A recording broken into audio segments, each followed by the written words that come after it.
1400 کے قریب صحابہ کرام عمرے کی نیت سے مکے پہنچے ہیں، مگر کفار مکہ نے انہیں آگے بڑھنے سے روک دیا۔ اس موقع پر کسی نے آپ علیہ الصلوۃ والسلام کو مشورہ دیا، آپ کسی سے کچھ بھی نہ فرمائیں اور اپنا احرام کھول دیں۔ وہ کون تھا جس کے مشورے کو آپ علیہ الصلوۃ والسلام نے اتنی اہمیت دی؟ ایک انسان کی اصل پہچان اس کا بے نقاب چہرہ اس وقت سامنے آتا ہے جب وہ اپنے گھر کی چار دیواری میں داخل ہوتا ہے۔ نبی کریم علیہ الصلوۃ والسلام جب اپنے گھر تشریف لاتے تو ان کا انداز زندگی کیسا ہوتا تھا؟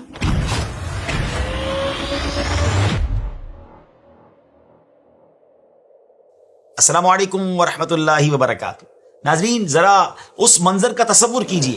6 ہجری کا سال ہے، حدیبیہ کا مقام، 1400 کے قریب صحابہ کرام رضی اللہ تعالیٰ عنہم عمرے کی نیت سے مکے پہنچے ہیں، مگر کفار مکہ نے انہیں آگے بڑھنے سے روک دیا۔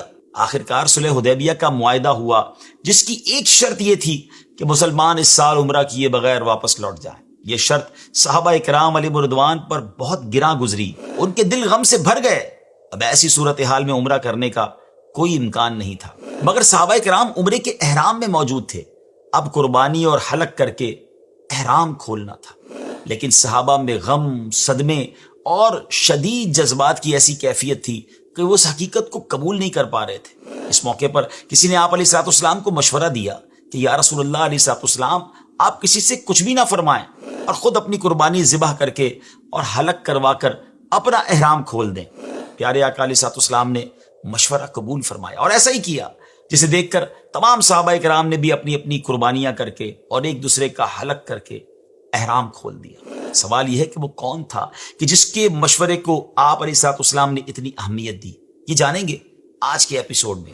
ناظرین، دنیا جب کسی عظیم انسان کا تذکرہ کرتی ہے تو عموماً اس کی فتوحات، اس کی قیادت اور اس کی کامیابیاں اور دنیا کے سامنے نظر آنے والی شخصیت کو بیان کرتی ہے، لیکن ایک انسان کی اصل پہچان اس کا سب سے سچا اور بے نقاب چہرہ اس وقت سامنے آتا ہے جب وہ اپنے گھر کی چار دیواری میں داخل ہوتا ہے۔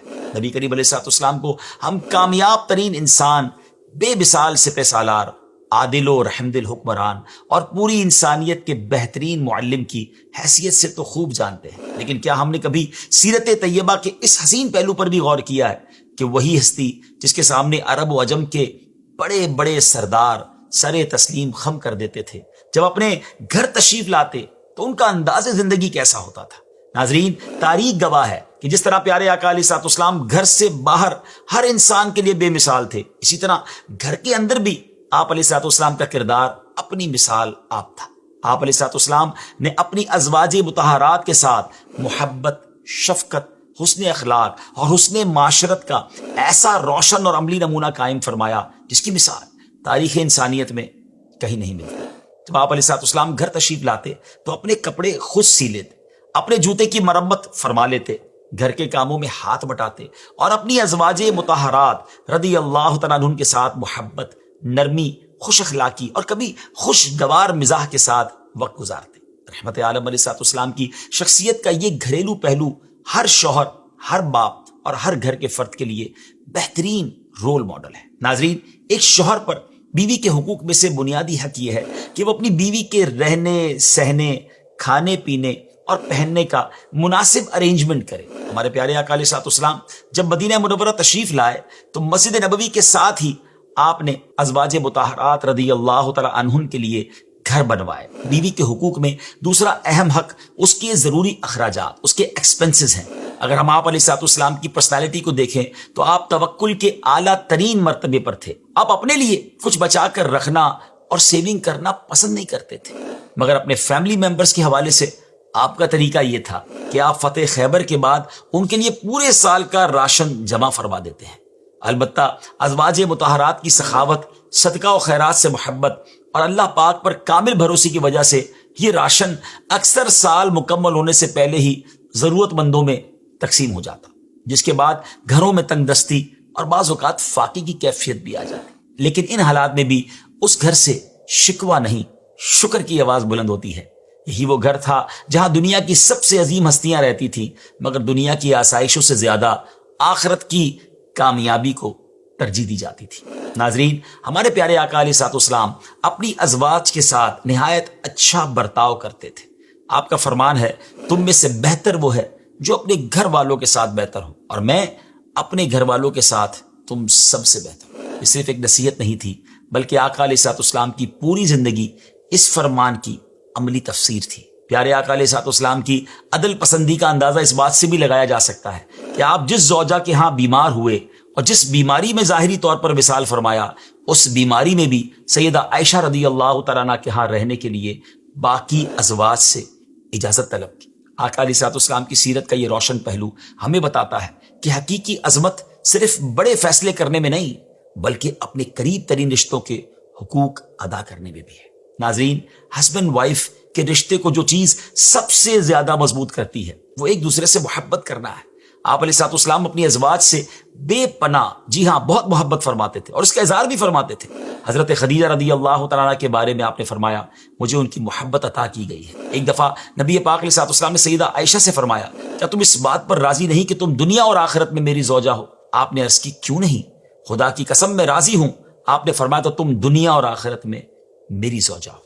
نبی پاک علیہ الصلوۃ والسلام کے گھر والوں کے ساتھ ایک اور عادت کریمہ یہ بھی تھی کہ جب آپ گھر میں انٹر ہوتے تو اپنی ازواج کو سلام کرتے، ان کے لیے دعائے خیر فرماتے اور ان کے حال احوال خیر خیریت بھی پوچھتے تھے۔ انسان جس سے محبت کرتا ہے اس کی بھلائی چاہتا ہے اور اس کی آخرت کی فکر کرتا ہے۔ پیارے آقا علیہ الصلوۃ والسلام اپنی ازواج کی آخرت کی مزید بہتری کے لیے انہیں عبادات میں انٹرسٹ دلاتے تھے اور انہیں راتوں کو عبادت کے لیے جگاتے تھے۔ جب رمضان کے لاسٹ 10 دن آتے آپ ان راتوں میں عبادت کے لیے خود بھی جاگتے اور اپنے گھر والوں کو بھی جگایا کرتے تھے۔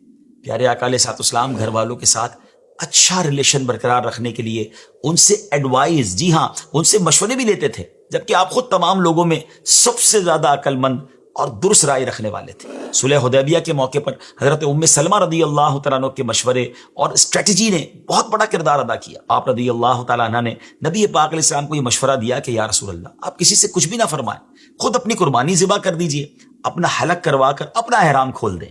نبی پاک علیہ السلام نے آپ کا مشورہ قبول فرمایا اور ایسا ہی کیا، جسے دیکھ کر تمام صحابہ کرام نے بھی اپنی اپنی قربانیاں کی اور ایک دوسرے کا حلق کر کے احرام کھول دیا۔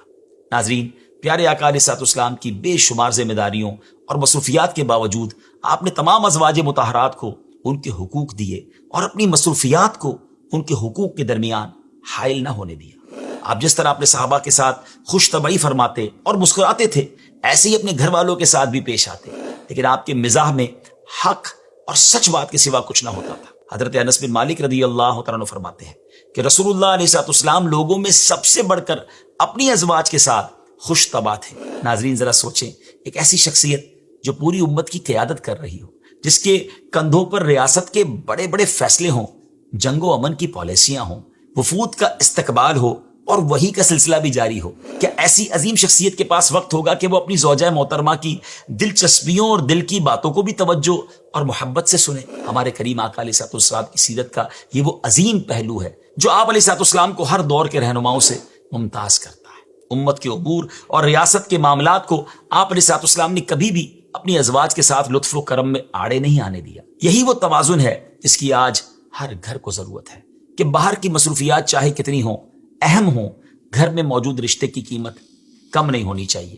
اللہ پاک ہمیں بھی پیارے آقا علیہ السلام کی سیرت طیبہ پر عمل کرتے ہوئے اپنے گھر والوں کے ساتھ احترام کے ساتھ پیش آنے، ان کی عزتوں کا خیال کرنے اور ہر حال میں حسن سلوک سے پیش آنے کی توفیق عطا فرمائے۔